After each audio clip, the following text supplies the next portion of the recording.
Welcome to the podcast with your favorite cash flow guys, Mike and Blaine.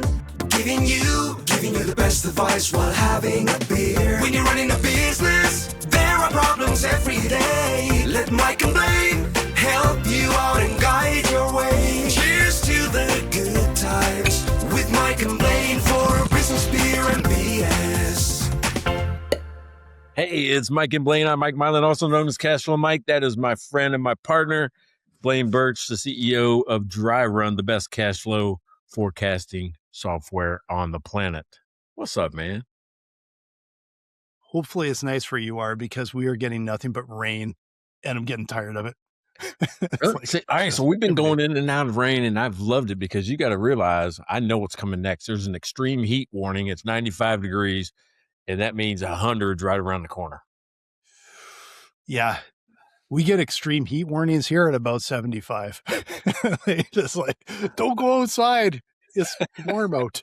Yeah. Oh my God, there's sun. You're going to get tan. Yeah, exactly. You might even sweat.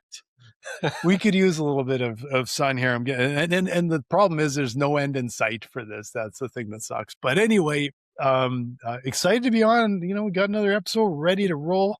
Got a new jingle for this episode. I'm all excited to roll that sucker out too. So, but before we do that, what are you drinking? And let's introduce our beer sponsors.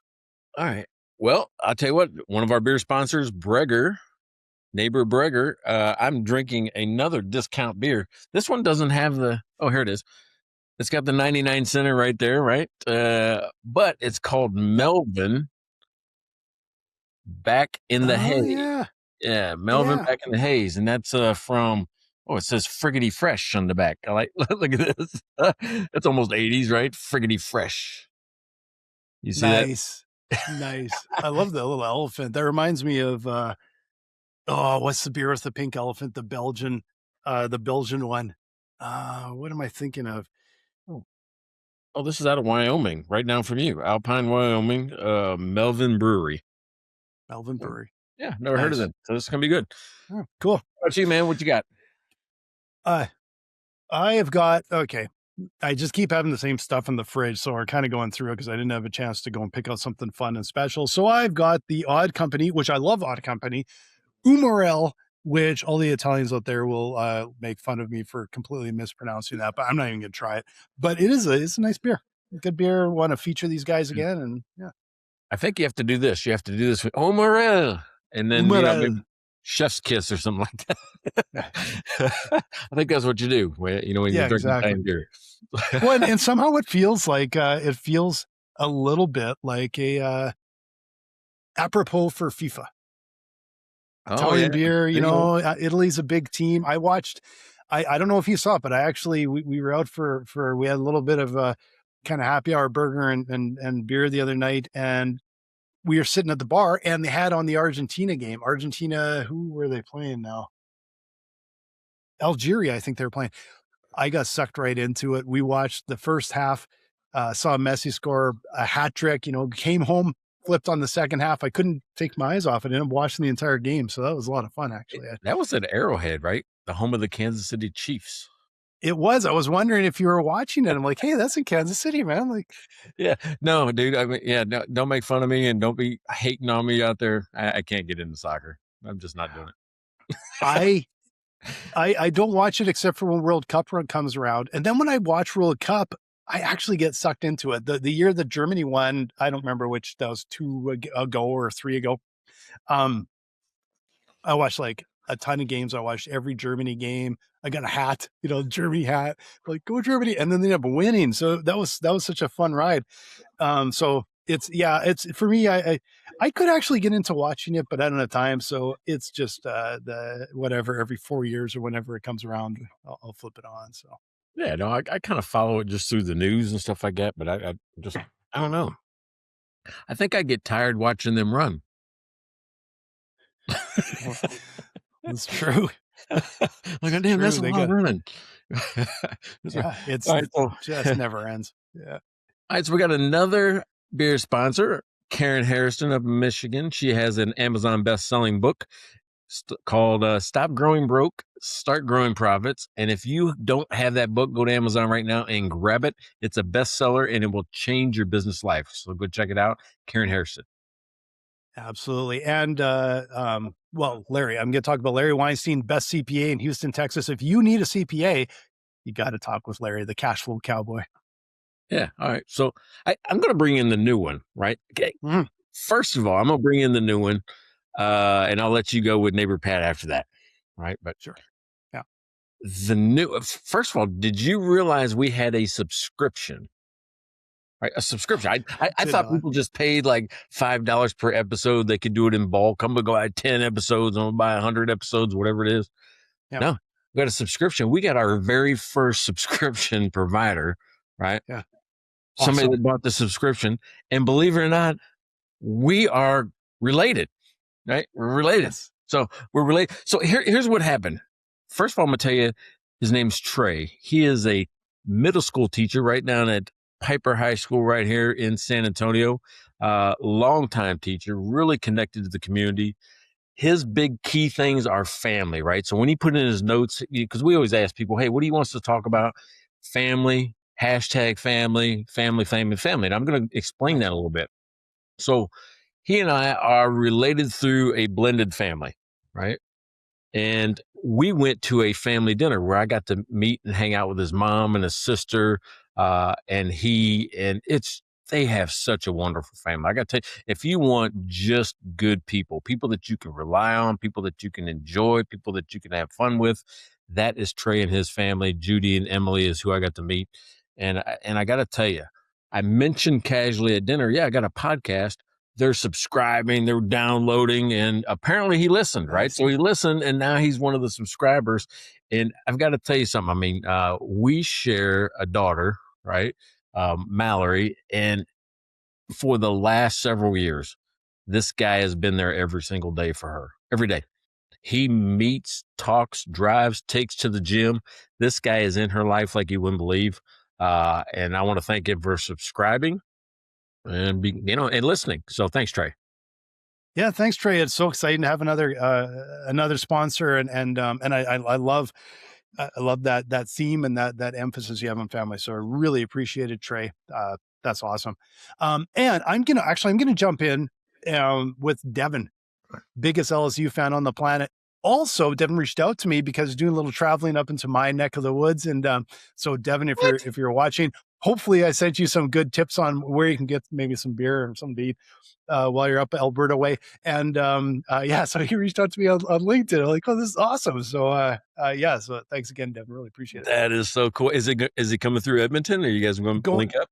Going through Calgary and down Calgary Banff area. So it's a little ways away from here. But awesome coming to the province anyway. And Calgary is a great city, a fun city too. So all right, so I'll give the shout out to neighbor Pat. Neighbor Pat is actually down in Galveston. He's going to Houston Astro, Detroit Tiger games.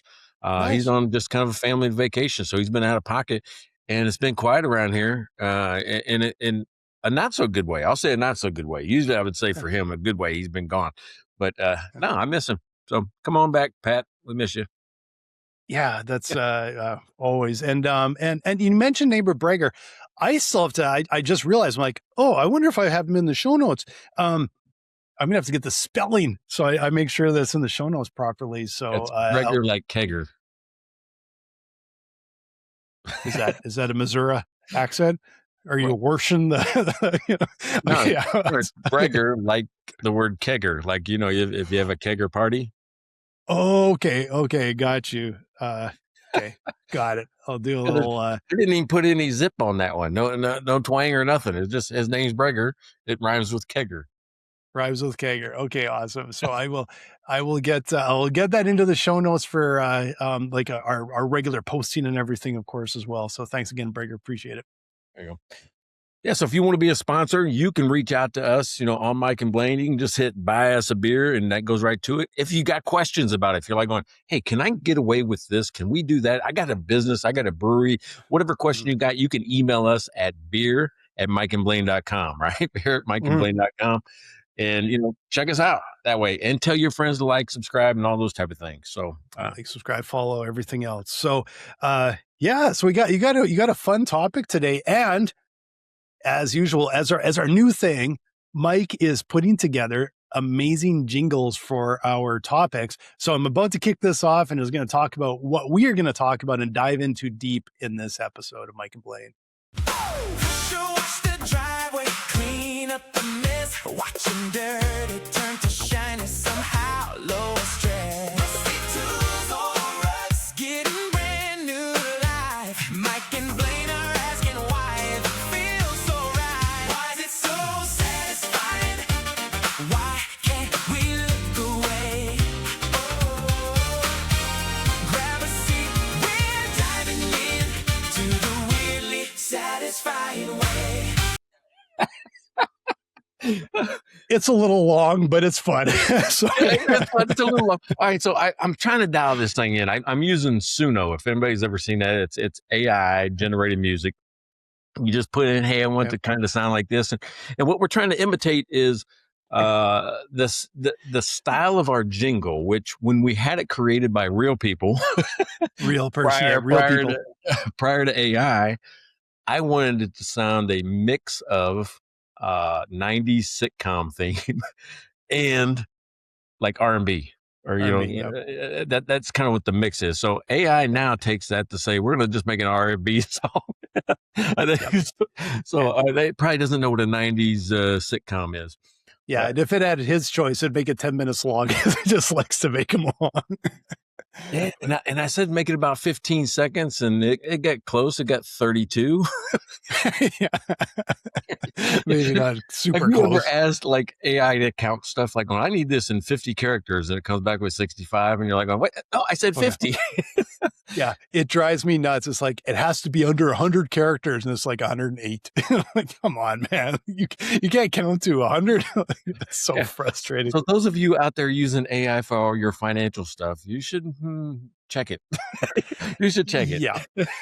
Yeah. You want to question it a little bit here and there. It comes up with some bizarre stuff still. But anyway, just tell us about this topic, because I don't know if you guys can get it from the jingle, but tell us about this topic, because it does hit like close to home. I'm like, yeah, I do that. Like completely. Right. Yeah. That's exactly what happened last weekend. And I just went outside a little bit ago, and we always come up with topics like right before the show. Yeah. And I'm like, oh, the yard needs mowed. And in my mind, I go to, what happened last time I mowed the yard? And I mow the yard, and I got it kind of set to where I've got a pattern, right? I mean, meaning I do things in a certain order. I'll do half the yard, and I'll sit in the garage next to the fan, drink a beer, and maybe watch some stuff. And I'm like going, you know what I always watch? Other people like mowing the yard and shit. Mowing the yard. I go, why do I do that? That's dumb. Like, or the ones that's been getting me lately are the ones that, people are pressure washing like rugs and stuff like that. And they're filthy and they're nasty and they're rehabbing rugs and they're doing all this type of stuff. I'm like going, why do I do that? There's 20 minutes. I'll sit there for 20 minutes watching just somebody else work. I'm like, well, maybe I'm a supervisor or something. I think I saw that rug one, and I think I've watched it twice, where it's like all mud, and then they keep squeegeeing it out and hosing it down until it gets clean. It's amazing. Yeah. Or there's a guy that goes and mows people's yards and cleans up their sidewalks and all that for free. I watch all his stuff. I mean, so I'm like going, I can't be the only one. And then all of a sudden I'm seeing all of these hashtags around, because that's kind of our theme this year, is trending hashtags about before and after or transformation and those type of things. I'm like going, it's more than that. These folks are using it for their business. Think about it, because they have a business where they're doing these things, and they're like, I'm just going to video myself at work. Yep. And it creates a brand. It actually expands on their brand. So for us, Business Beer and BS, it kind of really fit, right? Yeah. I mean, we're, something that we do that's weird, plus it's a business. Well, and it's amazing because if you do a promotional video, nobody wants to watch it.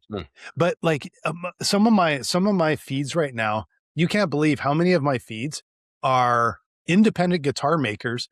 And I'll sit and watch them like stain a guitar, or build out the tuning pegs or put something together. And I just get sucked into it and watching them like, oh, what a beautiful. And I want to see the end point, like when it's done. And it's so, like you said, it's so satisfying. That's the term you use. It's so satisfying to watch somebody craft something like that.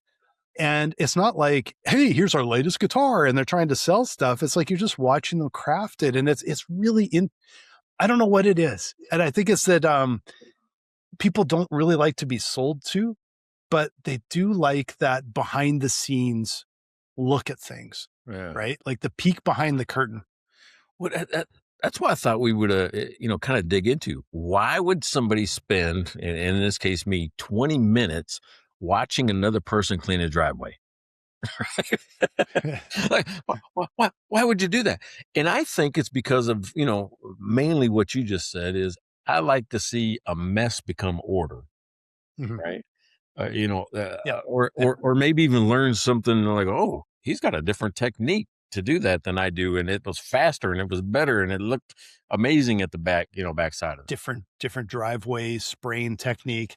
But I got to tell you, I can relate to it because there's something really satisfying about spraying down the driveway. And it's just, that little bit of dirty in that. And it's just, you just work it down to the curb. There's something really satisfying about that. And I got to tell you, about a month ago, one of the most disappointing things happened to me because I was going to go clean our deck and all that kind of stuff. And the hose of my power washer broke off at the power washer. Uh-huh. And I'm like, oh, and it was the hose itself. It broke off like kind of inside. I'm like, shoot. Well, I guess I got to go buy a new hose.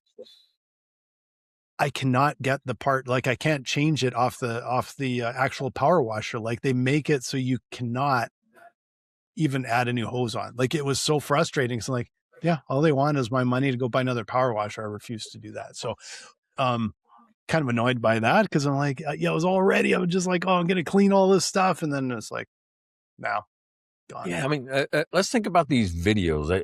They're super satisfying because, I mean, most of everybody's modern day life today, you've got unfinished projects, or you got, complexity or stress in your life. You're like, well, I just like to see something just done, right? Or it motivates you to go do it. But the formula is not new. The formula is something that's been around forever. There's a beginning, a middle, and an end, and you see the resolution. You're like, damn. They're telling the story in the most basic way, just showing you. Yeah. It's a bit like is his name Bob Ross, I think is the name, the magic brush painting guy, where we used to sit and watch him make really what is, from my point of view, not art I would hang in my house, to be completely honest. But it was still fun watching him make it. And, and now on online, that's another area where I tend to watch is I'll oftentimes just watch artists as they are working, like building out paintings and mostly painting and drawings. I get sucked into that. And it's watching the creative process is so, relaxing, I guess, Yeah, I mean, but I think it's the skill I get mesmerized by, right? Because he would just do like a twist like this, dink, dink, dink, dink, dink, a couple little twists of the paintbrush. There's a set of mountains, right? With snow. Yeah. I'm like, damn. And he did that in 45 seconds. Right? If I did it, it would look like, well, there's a blob of blue and white. It wouldn't be the same. That's the same thing when I'm watching any of that. Have you ever just watched them make plastic things, like a roll of plastic where they put color into it? No, I don't think so. No. Yeah. So, wow. Okay. Well, that's about 15 minutes of my life. You're never going to get back. Because it just goes on this roller. It looks like a big thing of taffy, and then they'll mix in a color, and the way they mix it through there, it goes all the way through the plastic. And I guess these rollers must keep it heated up because it's pliable. Oh. It's like it looks like taffy as it's going through, and I'm like, is that taffy? And I go, oh no, that's how you make colors in plastic, from yellows, and then I guess they can lay it out into a sheet and then shape it, cut and shape it. Yeah. Yeah. I'm always fascinated. Like I agree with you. It's the skill level makes such a big difference.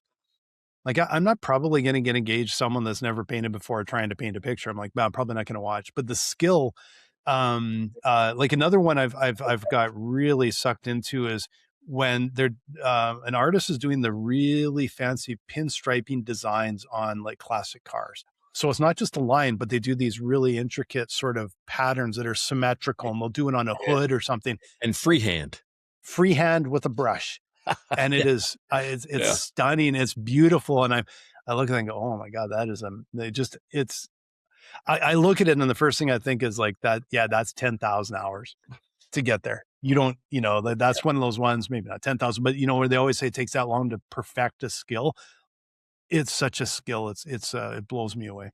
Well, in our world, we're software and those type of things, or even in coaching or all that, the resolution process is so long.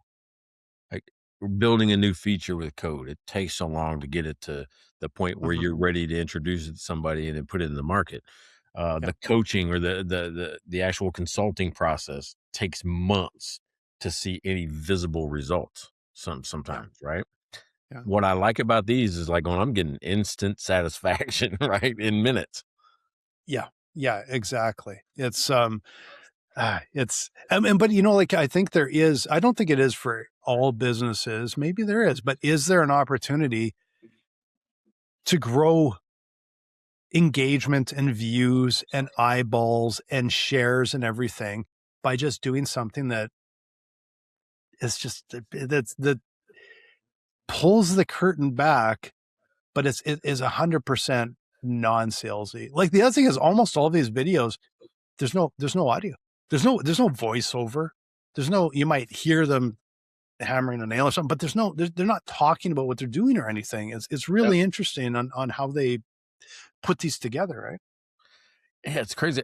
And I think the reason why they're satisfying, right? I mean, the jingle of the song was weirdly satisfying. I think it has to do with the amount of anxiety and stress that we have. It's one of those things like, this actually made me feel pretty good for a few minutes. It's like it lowers whatever stress you got. So maybe instead of taking a pill, you should just watch some of these videos. Maybe. Like, man, if you can do something that would be all natural video online on your tablet, but it is at least you're not ingesting something to try and feel better, I guess. So yeah, we don't want you talking about prescription drugs and stuff like that again. Oh yeah, I got into, well, I shouldn't say it got into trouble. It's like of our 1,000,005 whatever views we got, half thought I was an idiot and half agreed with me. Like, that's pretty good. That's an all right score. I'll go for that. I'll take it. Yeah. Well, what's funny is that, when you're watching, I don't care if it's clay, plastic, painting, driveway, mowing a lawn. I like it when they do the striping, the designs in the lawn. Matter of fact, I even looked at a striping kit for my lawnmower. I thought you just did that with a regular lawnmower. You got to buy this little attachment that goes on the back that actually pushes the grass in a certain direction. Oh, really? I didn't know that. Yeah. I didn't know that either. So I've got this lawnmower called the Toro Recycler, right? And I bought Toro because my grandpa always did. So that's my brand loyalty. Yep.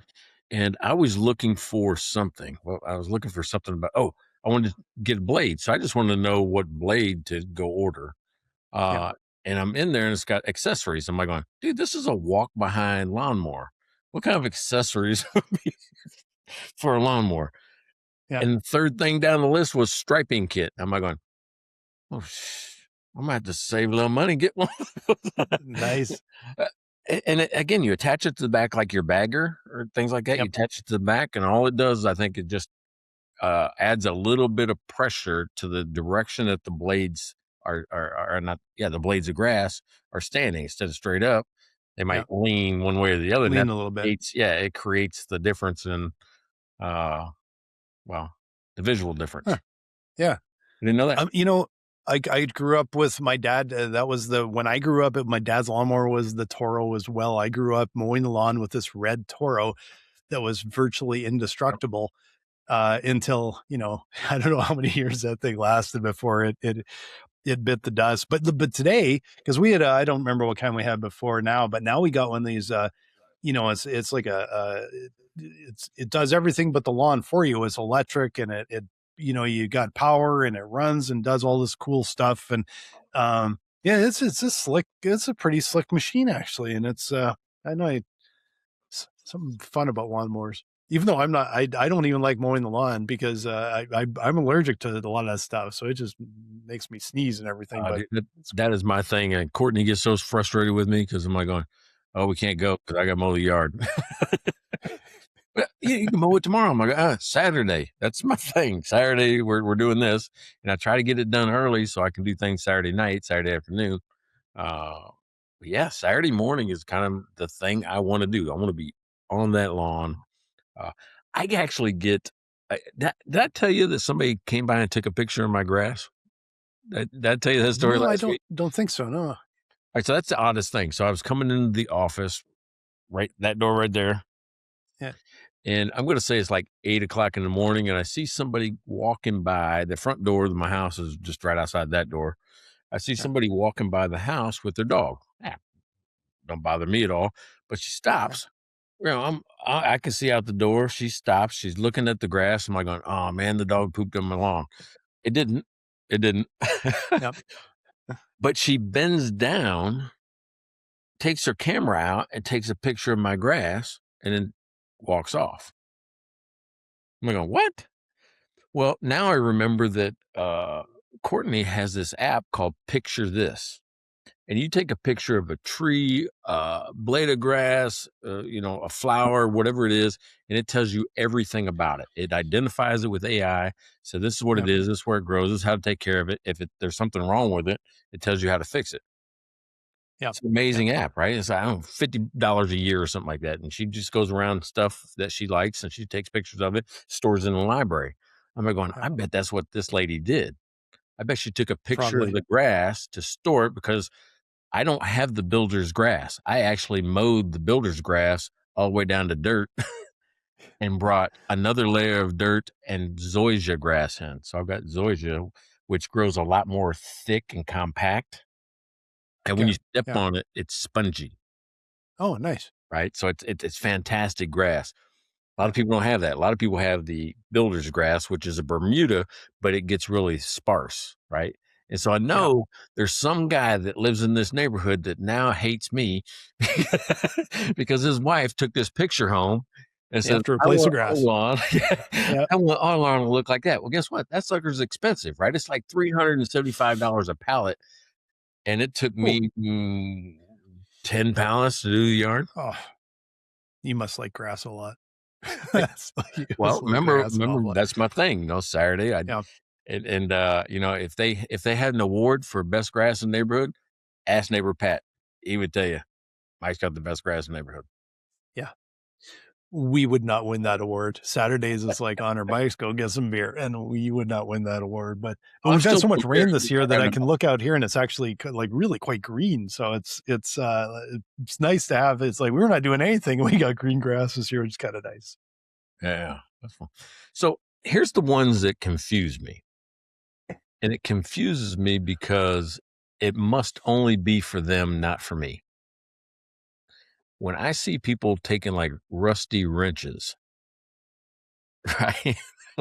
Laid in Grandpa's toolbox since 1963, and they're just rusted out now, and then they take hours upon hours restoring this wrench to its original glory and shine when they could have replaced it for like $12.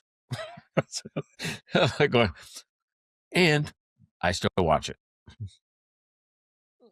I watch it, but I actually can kind of get that because I'm like, you're going to get real steel from 1950, not whatever cast junk that you probably get for $12. And I don't know, there's something, I kind of dig that. I kind of like that, restoring something historic. It can't be something from that was like 5 years old and left in the yard. It's got to be something that's like 50, 60 years old or whatever. Then it's kind of neat. Then I think it's kind of neat. All right. Is that because we like, if this is the case, is it because we like a comeback story? Yeah, that's probably part of it. Yeah, probably part of it. We're like, oh, it's got a second life. It's the comeback. It was down. We thought it was out. We thought it was going to the trash bin. No, It's back to life. It's back in use. It's back in action. Yeah, it's bad. Well, and the other thing is there some point of nostalgia attached to it? Because if it actually was like a, grandpa's wrench or grandpa's hammer or something like that, I remember that hanging in the shop when I was a kid. Yeah, that's so like one of the things that I absolutely love, that little prized possession, is from my grandpa owned a machine shop, Hilda Motors, and it was an international dealership and machine shop back in like the 40s. And I've got this little itty bitty folding knife with Hilda Motors on the side, and I just like it. Just and what's so interesting is this little itty bitty knife, but it was so well made. You cannot get little giveaways like that you would get, like swag like that now. This thing would be a $200 knife now. Like it's a really well made little knife, and I love it. But it's got that nostalgia angle to it, and it's also still in perfect condition, fortunately, which is nice. Yeah. So, what's something you think you would try to restore? I mean, what would I try and restore? That's a good question. One thing that I think would be really just kind of fun, and I probably wouldn't even really use it that much, but like a 1970s 10-speed bike. To, take something that's like rough and take the entire thing apart, strip the whole thing down, strip the frame, repaint the frame or have it powder coated, like, and get new parts and everything and build it back up. And then I would flip the handles up. So it would be more like, like in the 1970s, it wasn't the people that were serious about biking. It was like, the dude on the way to the bar, and he'd have his like handlebars flipped up, and like that's what I totally do. Put on a little leather saddle, all that. I think that'd be kind of fun. It'd be kind of neat, That'd be cool. I've got a set. All right. So when I lived in St. Louis, I had season tickets to the St. Louis Cardinals, and it started at the old stadium, Old Bush Stadium. It's a big white round building, right? It was the one that I grew up in. When I was a kid, my grandpa took me there. Mm-hmm. And so as an adult, when I was running the hotel staffing company, I bought season tickets, and that's how I got most of my business in the beginning. Okay. Yep. Tickets, and I'd go, hey, I got some tickets for tomorrow's game. You guys want to go? And I would just go, and everything was people. There was no internet in the early 2000s that you're getting business like we did then. Right. Yeah. So I kept those season tickets when they built the brand new Busch Stadium, and they gave me the seats. Interesting. Yeah. Yeah. I mean, they sold them, but I think people that had their season tickets for so long or whatever, they say, hey, we're going to demolish the building. We're getting all new seats at the new place. You want your old seats? So I'm like, yeah, I'll take the old seats. Right. So I've got the old seats still to this day from the building that's no longer there, and they're sitting out back. I haven't figured out exactly what to do with them here. I used to have them kind of mounted out by the swimming pool in Seattle. So here they're just kind of on a wood frame, but I got to get it off that wood frame because it'll rot out and stuff like that. But I've noticed some rust on which is strange because they've been outside since probably the 70s or 80s, right? Yeah. But I've noticed some rust now around some of the metal that connected them. Okay, gotcha. And so and the plastic's starting to get a little weathered on the seats and stuff like that. And that I'm like going, it would be really nice to recondition and rebuild and remount those on something and make it into something. Because right now it's just kind of sitting out there in the yard. Yes. And are you ever in luck today? Because I did watch one of those satisfying videos and sat and watched someone redoing those stadium seats when they get weathered like that. Okay. Really? Look this up before you do it to make sure it isn't like some kind of BS thing. But I watched this whole thing, and it was all these weathered seats, and a guy was going along. Get this. It was just a torch. It was a torch, and he would run it quickly with the flame over it, and it would look brand spanking new. Test that first, because I don't know if I would necessarily trust it, but and watch the video. I'm sure you can find it online. Used a torch on these seats, and it would go from these awful weathered and also to just like brand new. And but they were in stadium. They were doing the entire stadium, redoing the seats.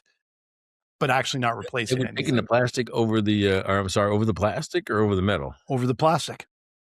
Just over the plastic. And it would take this weathered look. Did they have the metal arms and all that, or was it? I don't remember. I don't remember that part, but I don't remember it. But look it up because this might be the answer you need for that. Yeah, but that's one of the things I would do. Maybe I'll video it.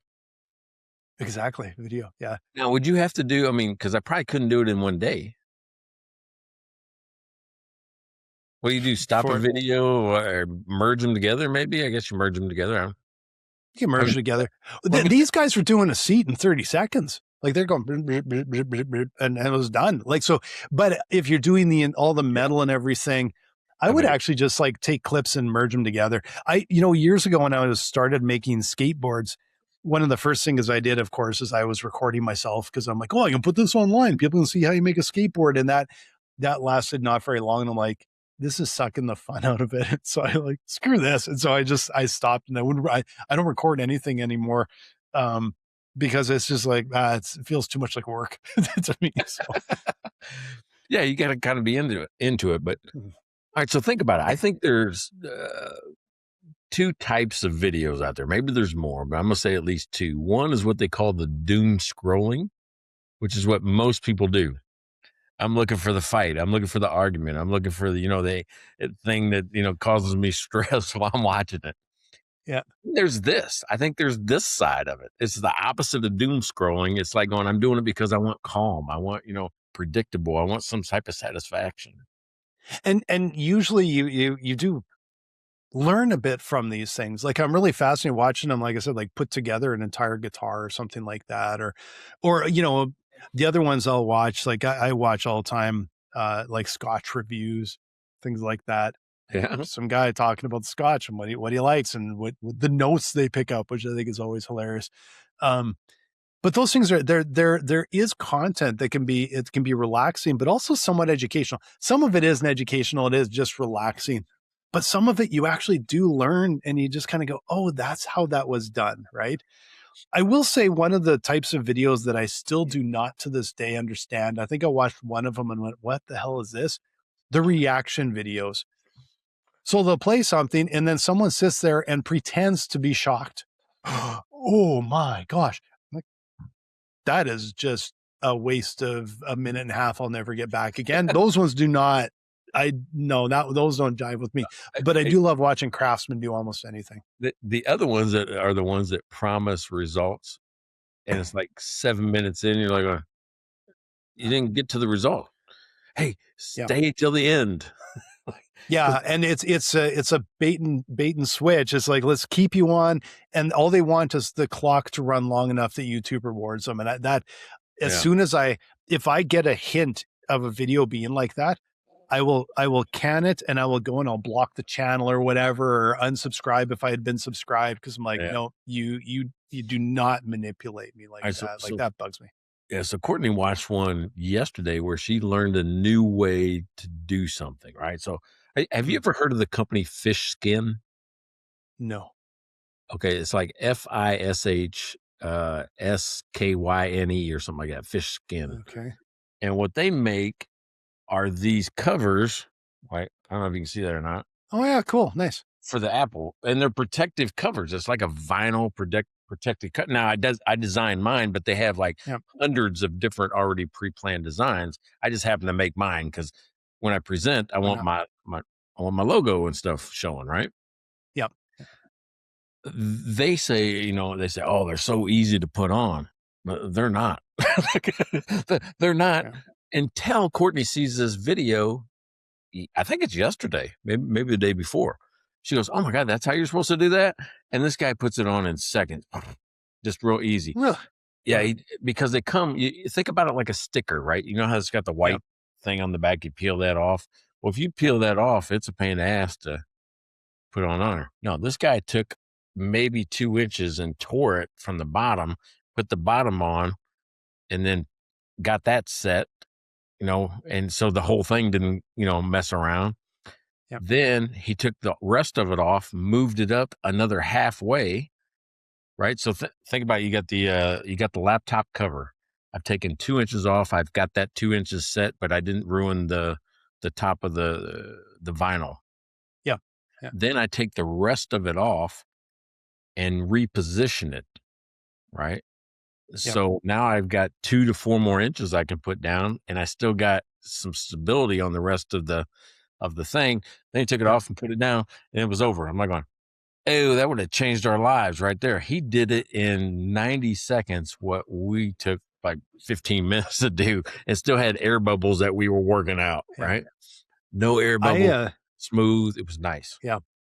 I actually had to figure that process out when I was making skateboards, because I was making, like, I'd make vinyl masking for my paint jobs. And, like, if I had a 44-inch board, like I've got some big boards right up here. If I had a 44-inch board, and I'll have a big giant graphic, and I would have vinyl, and that's how I would do it, is I would take it off, and I probably saw it online, but I would take it off and then pull it down a bit, and I would like get all the air out, and then I could get it down to a point where I could take the whole backing off and lay it down, get the air out. And then I could get these, sometimes quite complicated vinyl masking on, and have it like just, nice and clean and perfect. But it's tricky as hell, especially when you got like a big long board and a big long graphic, right? Yeah. So, I mean, we're just regular folks. We would have done, we just pulled off the back and tried to stick it on there. Yeah. It didn't work out as nicely. It's just what happens. Yeah. Yeah, but you learn some of that the hard way. Like, I know when I was making skateboards, it was the first, I don't know how many boards, boy, you learn a lot of hard lessons. And then pretty soon you're like, you've done it enough. And like, yeah, you kind of know, what to do, and you can find your way through, and the issues that will come up. But boy, it helps when you get to see something that just shortcuts some of those things, right? Well, I mean, that's the way you and I have done with businesses, 14 times. I'm like, not doing this. These steps are cut. Not falling down that trap, not listening to that vendor. You just know. You just end up knowing. So, I mean, that's at 10,000 hours. Yeah, it is. And and of course, everything makes sense at the start. And then when you look back later, everything seems so obvious. It's like, oh yeah, that didn't work. And then, but now we're doing this and it seems to work. And then you look back after a time and go, you can see the cracks. And it always feels like a bit of a head slapper with things like, I should have known that. The only way you know it is usually to grind through it the hard way yourself. That's how you have to learn it. You got to take the kick in the shins, Uh-oh. Lost it a bit. So, hey, let's think about how you could take that, because these seem like faster things, doing a driveway, cutting a lawn, but what about things that take longer? I mean, is it just, I mean, how would you do that? Is it a series of videos? Is that how they do that? I mean, like, maybe go to part 2 for this, go to part 3 for that. Yeah. I think there's 2 options. The one that I think is the most common one is actually doing part 1, part 2, part 3, part 4, because you're trying to get engagement and people watching more videos and following your channel. The other way to show something long is obviously like the sped up version, and it happens quick over time. They start talking and then speeds everything up. That's a very common TV sort of idea. And then it gets to the end, and then maybe the grand reveal. But I know a lot of these videos too, what drives me nuts, and these are the ones that I will quit following as well, is when you're watching it and then they get to the end and you don't really get to see the finished product. It cuts off right away. And I think it's because they're trying to hook you, like come back and see the next video. And, it's almost like a cliffhanger, but you don't get the payoff, and all it does make me mad. And I'll go like, not following them anymore, and so I think they hurt themselves because they're trying to manipulate people. I think that's not the best way to do it. Yeah. So the ones I think are longer to me, like weight loss, right? That would have to take a long time to be able to see a before and after transformation, or you wait and release it all at once. Same way with like a home renovation. Yeah. You want to show the the before, the during, and the after, right? I'm wondering, can you do the same thing with a business turnaround? Is it possible? Yeah, I it maybe, but I'm not totally sure that's I know like there's always like the restaurant rescue type shows and stuff. I'm always curious if that I always actually, feel like those are staged. well, I'm sure they're 99.9% staged, but I also wonder, is that actually a benefit to the business, right? Like to me, I think, yeah, they get their 30 seconds of fame, but I just can't see it being a long-term benefit for people to go, yeah, do I really want to go there now? Probably not. N- Yeah, right.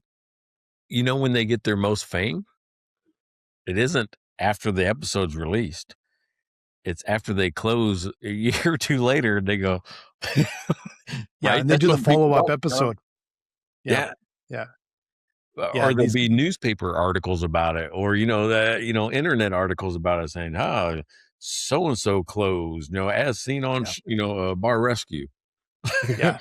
I Well, just, like, those are yeah, those ones I've watched, and I find them really frustrating in so many ways, and I think it is, like, they're so sort of staged and everything too, um, but it certainly doesn't make me wanna go to those restaurants because 'cause I'm like, I know what it's like in the back, and they're falling right back into that trap right away, and I'm not eating that food hey, there, you know? hey, there's no way when I ran a bar that I'm letting John Taffer come in and yell at me. Yeah, exactly. Just not doing it. Yeah, Right or wrong, I'm not gonna let him do it. I mean, you know me, I wrote a book called "Don't Tell Me What to Do." Damn sure ain't letting him come in tell me what to do. exactly. Yeah, exactly, yeah. You know what's funny about that is that ever tell you the story about that sentence, "Don't tell me what to do"? No, I don't, well, you maybe have, but you have to refresh my memory, yeah. All right, so when I first met Courtney's family, we're sitting there and we're playing like just games, family games. It's an evening. It's like the Wednesday night before Thanksgiving. We're just you know meeting each other. Yep.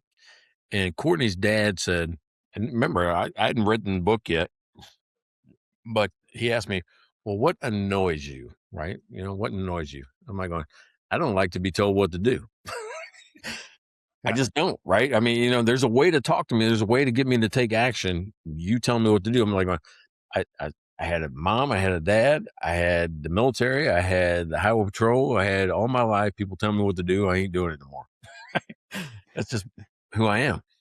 Yeah. So, and of course, I'm going to do what I'm told if it's the right thing to do. But Yeah. here's the thing. He goes, "Oh, well, you're not going to be around long then." Yeah. So it's a family joke, right? And even Yeah. in one of those AI songs that Courtney made, it's inside that, right? That this is the line that kind of stuck with everybody, and they still make fun of me about it.